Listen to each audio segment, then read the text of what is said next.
Arcana Domain Cleric is a really fun subclass within the Cleric subclass, like combined mod, that I showed off in my previous videos. Well, we're going to go with this. It is really cool. You get a lot of fun spells with this that you wouldn't usually get. So let's go over it level by level, combat showing all the items you could need. So of course we start with the Cleric. Now the Cleric will give us lots of awesome things to start with, such as domain spells. So these are spells that will always be prepared no matter what. We get Wisdom saving throw proficiency, Charisma saving throw proficiency, Simple, Morningstar, Light Armor, Medium Armor, and Shield proficiencies. For cantrips, we're going to take Resistance, great spell from the start of the game to the end of the game.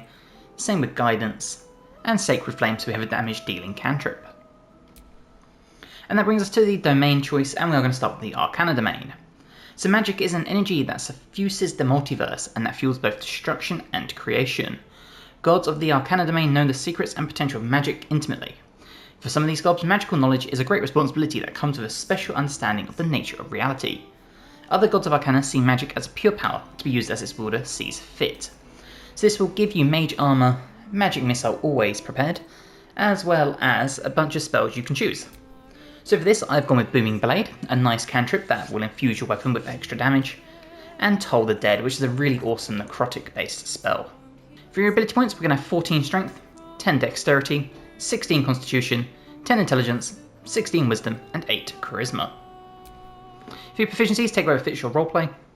Cleric level 2 brings Arcana Divinity Charge, as well as Turn Undead, so pray to turn all undead that you can see, and Arcane Abjuration, which allows you to pray to turn a celestial, elemental, fae, or fiend that you can see. And there are so many of these throughout the game, this is a really cool ability to have. We gain a bunch of spells at this point, so we're going to start with Guiding Bolt, Inflict Wounds, Create or Destroy Water, pairs very nicely with lightning-based weapons and scrolls, Healing Word, and Cure Wounds. Cleric level 3 unlocks second level spells, as well as a few always prepared ones such as Blur and Magic Weapon. For a spell here, we're going to take Spiritual Weapon. This is a nice bonus action spell that will summon a spiritual weapon for you that can just fight alongside you. Really nice way of just boosting your damage potential up a little bit. Cleric level 4 unlocks our next feat, or our first feat I should say, as well as some level 2 spell slots. So for a cantrip here, we are going to take Bursting Sinew, explode a corpse, causing it to impale those around it. For your ability improvement, we're going to bump our Wisdom up to 18. And then for a spell here, we're going to take Hold Person, a key spell for ending fights early. If you can land this and you can upcast this to hit more people, you will hold humanoids still, and then any attacks on them within 3 meters are always guaranteed critical hits. This works on melee weapons as well as ranged weapons if you are within 3 meters. Cleric level 5 unlocks Destroy Undead, so when you successfully turn an undead creature, it will also take 4 to 24 radiant damage, which is huge. If we come to the bottom, you'll see we also have some more stuff, such as Intellect Fortress. Grant yourself or a target resistance to psychic damage, as well as advantage on intelligence, wisdom, and charisma saving throws. This can be key for some of the fights in this game. We also have Counterspell, which is incredible to have. You wouldn't usually have access to this, so being able to have Counterspell on a cleric is amazing. And we have Arcane Banishment. When you turn a celestial, elemental, fae, or fiend using your Arcane Abjuration, it may become banished if your cleric level is high enough and the target's level is low enough. We get to pick 2 spells here, so we're going to start with Spirit Guardians. This is the perfect spell for a cleric in my opinion, a must-have. It's a staple of all my cleric builds. And Mass Healing Word, so we have a bonus action healing ability for multiple people. Cleric level 6 brings another Channel Divinity Charge, 3rd level spell slots, and Spellbreaker. When you heal an ally using a spell 1st level or higher, the ally gains a bonus to saving throws against spells equal to that level of spell slot used to cast a healing spell. This bonus lasts until the next saving throw the ally makes against a spell or until a long rest. So you can potentially time this really well in fights to not only heal up an ally, but then protect them from a spell from a bigger, harder hitting enemy on their next round. For a spell here, we're going to take the Glyph of Warding. You can pick a damage type for this, you can place it on top of a bunch of enemies, and then at the end of your turn it will explode, triggering the magical effect of choice, dealing multiple points of damage. Cleric level 7 unlocks our 4th level spell slots, as well as more abilities such as Opulence Resilient Sphere, which is always prepared, and Arcane Eye, which is always prepared. Create an invisible, magical eye that can scout the path ahead for you.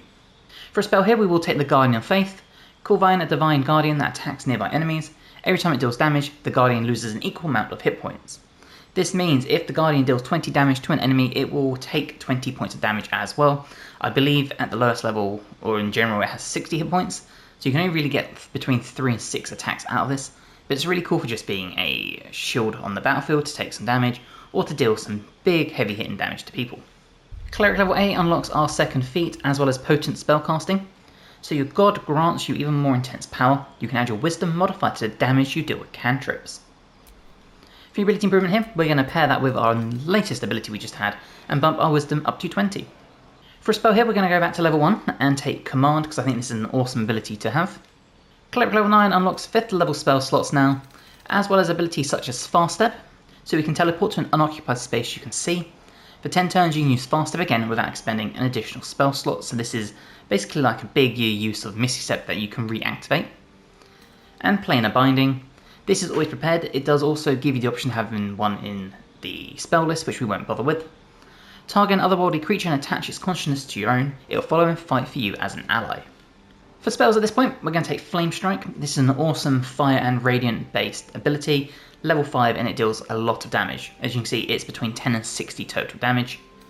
And Insect Plague. Locusts attack everything within range, making the area difficult terrain and impose disadvantage on perception checks.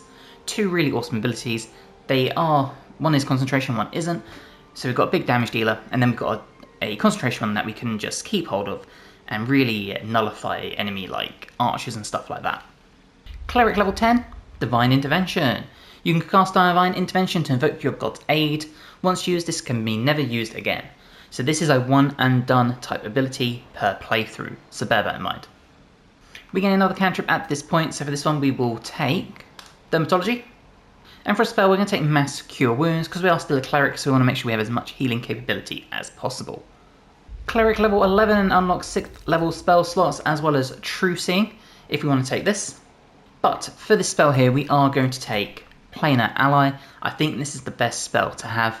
You basically have an extra summon on the battlefield, and some of these are very, very powerful, especially the Deva. Cleric level 12 unlocks our next feat, or our final feat I should say, and for this we are going to take Alert to boost ourselves up the turn order. If you wanted to bump your Constitution or your Strength up, you could do. And then for a spell here, because we've only got one 6th level spell slot, we are just going to take Banishment. Okay, let's go over our equipment, and we start with the Diadem of Arcane Synergy, so when we inflict a condition, we'll gain Arcane Synergy for 2 rounds. The Cloak of Displacement. So, at the beginning of the turn it will activate, granting enemies disadvantage on attack rolls against us. This will help protect our concentration. You could also take the Cloak of Protection if you want to. We can take the Blackguard Greaves to give us Long Stride Athletics +1. Half Plate Armour +2, you take 2 less piercing damage. Now you could take Medium Armour that also has exotic materials on it, but with a dex of 10 it's kind of wasted. You want to save those for characters that actually have dex to add to your AC. We can take the Legacy of Masters, +2 bonus attack and damage rolls with weapons, and strength saving throws +1. The Callous Glow Ring, so whenever we deal an additional 2 points of damage against creatures that are illuminated. The Coruscant Ring, when the wearer deals spell damage while illuminated by a light source, they'll also inflict radiating orbs upon a target for 2 turns. The Strange Tendril Amulet, so this gives us use of Edvar's Black Tentacles, one of my favourite spells in the game. This made my top 10 list. And to get all that glow going, we're going to take the Moonlight Glaive. So this will always shine with a glowing light in a radius of 6 meters, and it's 8 to 20 potential damage. So that is the build. Before we get into combat, we are going to summon our Deva. So if we find our Planar Ally in our list here somewhere, here it is. You'll see there's lots of options. You can have a Cambion, a Deva, or a Janini. We can take the Deva. I think it's just the best option. It also looks a bit more clericy in my opinion. And the Deva is really cool. It can fly, it has a Concussive Smash, a Wrathful Smite, it's Revivify, as well as 136 hit points. So with that being said, let's go find some combat and check this out. Okay, we're in combat. You can see we're kind of low down the turn order, but our Deva is joint top, which is awesome. So as I said, the Deva can come into places such as the hard to reach areas. So if we fly up here, you'll see we're now in front of the spellcaster here, and we can do a nice Wrathful Smite. And there you go. Now unfortunately I did save that, but we inflicted 3 different types of damage. And now it's our turn. So the first thing we're going to do is we're going to get our next summon going, which is our Spiritual Weapon. And we'll just get this at 2nd level and pop it down here. Now we've done that, we're going to get ourselves prepared to start dealing some real damage here. So we could do a Guardian of Faith, we could do a Spirit Guardians. We'll start with the Spirit Guardians and we'll do the Radiant, and we'll just do it at 3rd level. And here you go, and this means we can run up here slightly, and you'll see the damage we've caused to the enemies here, if we stand in the middle, just like this. Which means, when the melee character runs towards our characters, they are going to run into this. And you'll see it's very slow movement. Okay, our Spiritual Weapon, you'll see the damage this can pump out, a solid 12. And our Deva can come in here and it can keep this archer busy while we focus on everyone else down here. And you'll see we did a very solid 20 damage with that hit. But we are still a cleric, and you can see we've taken some damage as well as our teammates. So we can come in here with a mass healing word, we'll do it at 4th level, and there we go. And this still means now that we only have spell resistance, so if we need to make a saving throw we can, but we can still use our action to throw down a spell. For example, our Guardian of Faith here. You see it's right in the middle, ready to start dealing some damage to these enemies. A nice big miss, and because of that, the Guardian gets to attack. And there you go. And once again, another big attack. And again. And you see, it's killed itself because of the damage it dealt, but this means we can follow back up with another big strike with our Spiritual Weapon.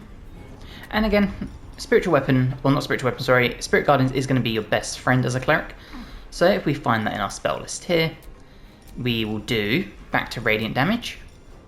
So Spirit Guardians, do it at 3rd level. And you see we killed the enemy there. If we run down here, you see we caused 13 damage to that one. And then we can come up here and cause damage to this enemy too. Also freeing up our spell slot for a healing word, and we can throw this down onto your hero who has taken a beating, just like that. You'll see the Barbarian has jumped into our Spirit Guardians, which is awesome. We made both our concentration saving throws, and we can follow up with our Spiritual Weapon with a massive critical hit.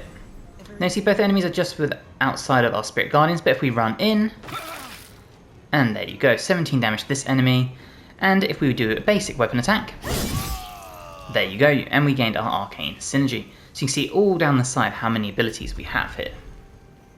And of course, if we needed to, we could still heal, so we could throw out another 3rd level healing word to top everyone up. Now, of course, we are still a spellcaster, and we have more abilities we can use. So if we were to come in here, and we will find our... when I say Insect Plague, we will do this up here. Now, this is going to hurt, but unfortunately the angles are bad. I'm just showing you as an example. Now you can see this is awesome for dealing with the enemies, and because we did a spell and we are illuminated, you can see all the radiating orbs above them. And we can do a fast step if we needed to get out of danger. This will break Insect Plague, but we could pop down here. Now of course we can still target the enemies with other spells, so if we were to do a Guiding Bolt, we'll do this at 2nd level and we'll throw it at the enemy here. And a big 25 damage. And of course, if we wanted to, another heal, so we could do a healing word on ourselves, just top ourselves up, just like that. Now again, we get to add our wisdom to our cantrips, so if we find one of our cantrips, such as Booming Blade, and we'll do this on the enemy down here.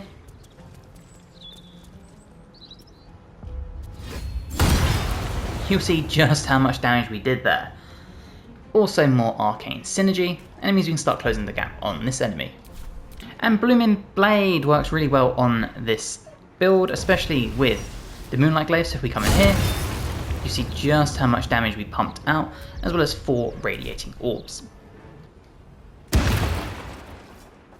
And you'll see the enemy exploded thanks to taking all the damage from Blooming Blade.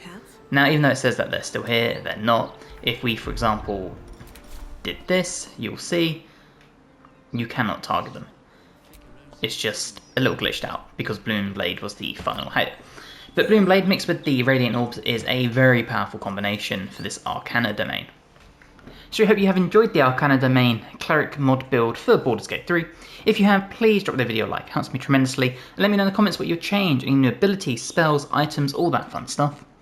If you're ready, please subscribe to the channel. I've got more guides to Baldur's Gate, to Dragon Age, Expedition 33, Oblivion, Elden Ring, Night Rain, all the amazing RPGs you could ever need.